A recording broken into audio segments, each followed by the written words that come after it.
Salam Bapak Ibu jemaat yang dikasihi oleh Tuhan kita Yesus Kristus. Berjumpa kembali pada hari ini pada ibadah renungan harian HKBP Raja Wali, Sabtu 3 Juni 2023. Sebelum mendengarkan firman Tuhan, marilah kita bersatu di dalam doa.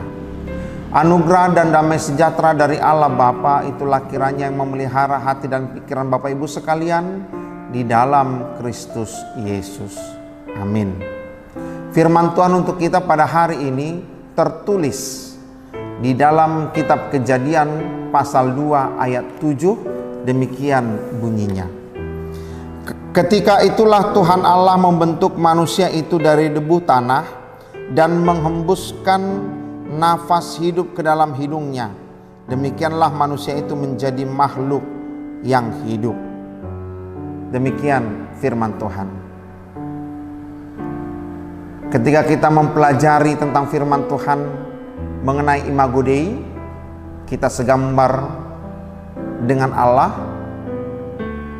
Tapi jangan lupa bahwa nafas kehidupan yang kita terima itu adalah dari nafas Tuhan. Itu diberikan Tuhan supaya kita menjadi makhluk hidup yang bergerak. Kita menjadi makhluk hidup yang seperti kehendaknya. Kita makhluk hidup yang melakukan seperti Allah mengasihi kita semuanya. Oleh karena itu Bapak Ibu jemaat yang dikasihi oleh Tuhan kita Yesus Kristus, jangan sia-siakan napas kehidupan yang diberikan Tuhan kepada kita. Lakukanlah segala pekerjaan kita dengan baik, berdasarkan dengan kehendak Tuhan.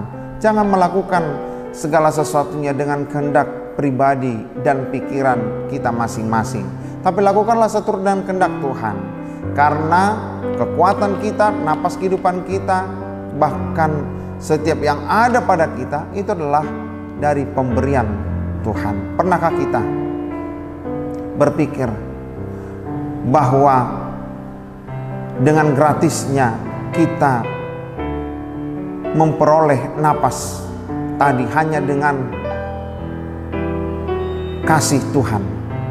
Kita menjadi makhluk hidup yang bergerak. Bapak Ibu jemaat yang dikasihi oleh Tuhan Yesus Kristus, jikalau kita menyanyiakan napas Tuhan, maka kita adalah manusia yang tidak tahu berterima kasih.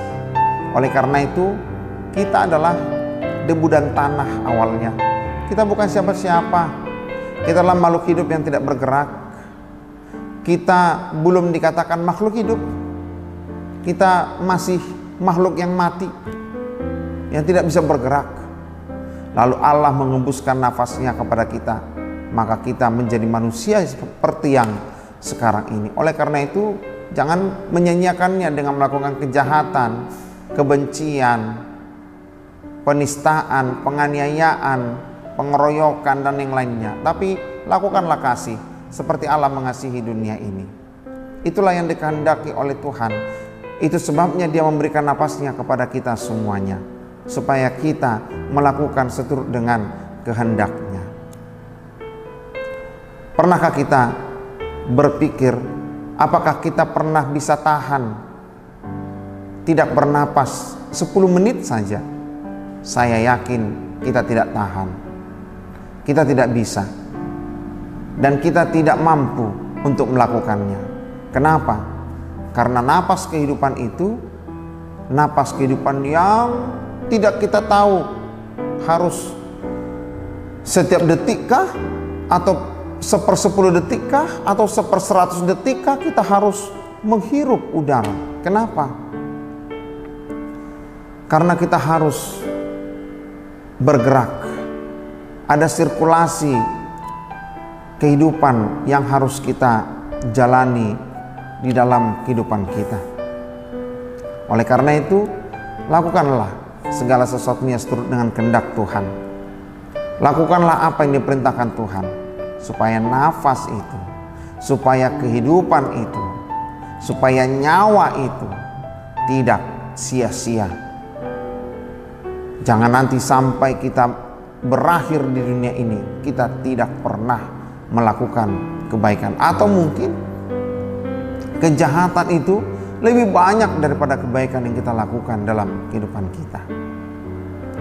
Jadilah umat Kristen yang selalu melakukan perintah dan kehendak Tuhan. Amin, kita berdoa.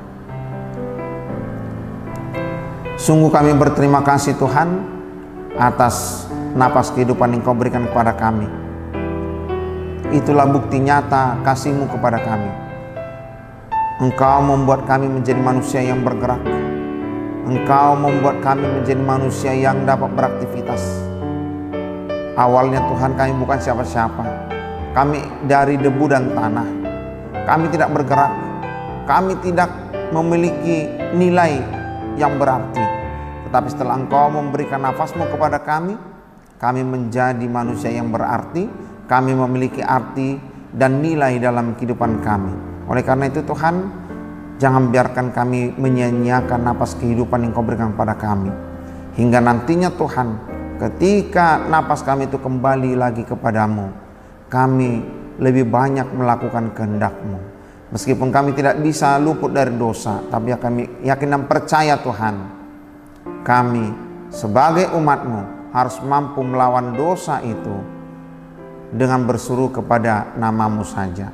Supaya kami dimenangkan, supaya kami tidak menjadi korban dari si iblis yang mengarahkan kami untuk melakukan kejahatan dan dosa dalam kehidupan kami. Terpuji nama-Mu Allah Bapa, dalam Kristus Yesus kami berdoa. Amin. Salam, selamat beraktivitas, Tuhan memberkati.